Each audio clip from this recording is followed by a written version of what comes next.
मी doctor Ashish Banso. आज आपण बोलणार आहोत सिकल सेल या आजाराबद्दल. खूप लोक विचारतात सिकल सेल म्हणजे नेमकं काय, तो बरा कसा होतो, औषध किती दिवस घ्यायची. आज मी तुम्हाला सिकल सेल ट्रीटमेंट पूर्ण सोप्या आणि खोल भाषेत समजावून सांगणार आहे.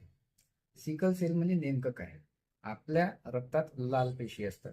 सामान्य माणसात या पेशी गोल आणि मऊ असतात, म्हणून त्या रक्तवाहिनीतून सहज फिरतात.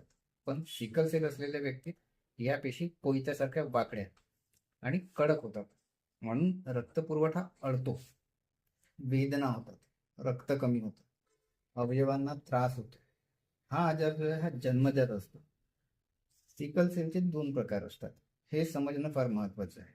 एक असतो सिकल सेल ट्रेट, जो एस पॅटर्न आपण म्हणतो, आणि याच्यामध्ये साधारणतः त्रास नसतो लग्नाआधी, तरी पण तपासणी केलेली महत्वाची.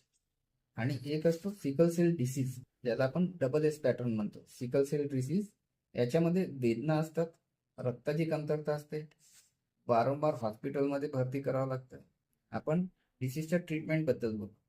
सिकल सेल ट्रीटमेंटचे चार मुख्य स्तंभ लक्षात ठेव.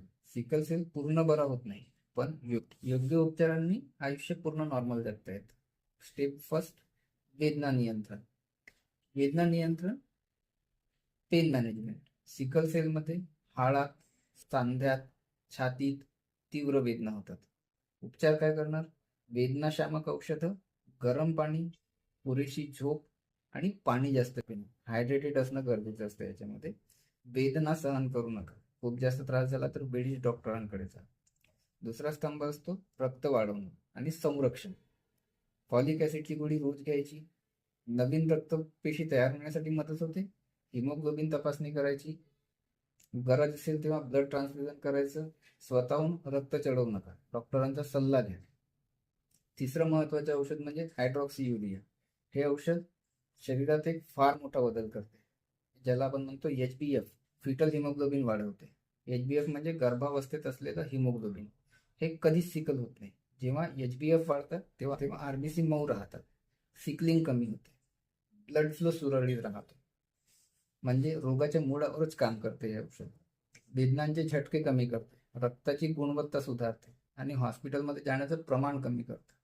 पण हे औषध नियमित तपासणी सहज घ्यायचं, भीती न बाळगता डॉक्टरांच्या देखरेखीखाली घ्या.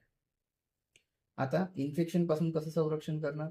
सिकल सेल रुग्णांना इन्फेक्शनचा धोका जो आहे तो जनरली जास्त असतो, म्हणून लसीकरण योग्य आणि पूर्ण करायचं. ताप आल्यावर उशीर नको उगाच. कधी कधी पेनिसिलिन प्रोफायलॅक्सिस घ्यायचा आहे.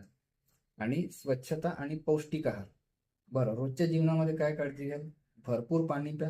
आपण पुरेसं पाणी पितो तेव्हा रक्त पातळ राहतं, आरबीसी मऊ राहतात, आरबीसी वेगळे वेगळे राहतात, एकमेकांना चिकटत नाही. ब्लड वेसल्सचा ब्लॉक कमी होतो, ऑक्सिजन सप्लाय सुधारते आणि पेनचा क्रायसिस जो आहे तो कमी होतो, है ना. जास्त थंडी किंवा जास्त उष्णता टाळा. जड व्यायाम टाळा. ताणतणाव कमी ठेवा. नियमित डॉक्टरचं फॉलोअप घ्या. सिकल सेल म्हणजे कमजोरी नाही, तो व्यवस्थापनाचा आजार आहे. जर आजचा व्हिडिओ पाहून तुम्हाला सिकल सेल थोडा जरी स्पष्ट झाला असेल तर हा व्हिडिओ सेव्ह करा आणि सिकल सेल असलेल्या कुटुंबापर्यंत शेअर करा. अशाच सोप्या पण डीप आरोग्यविषयक माहितीसाठी फॉलो करा. धन्यवाद.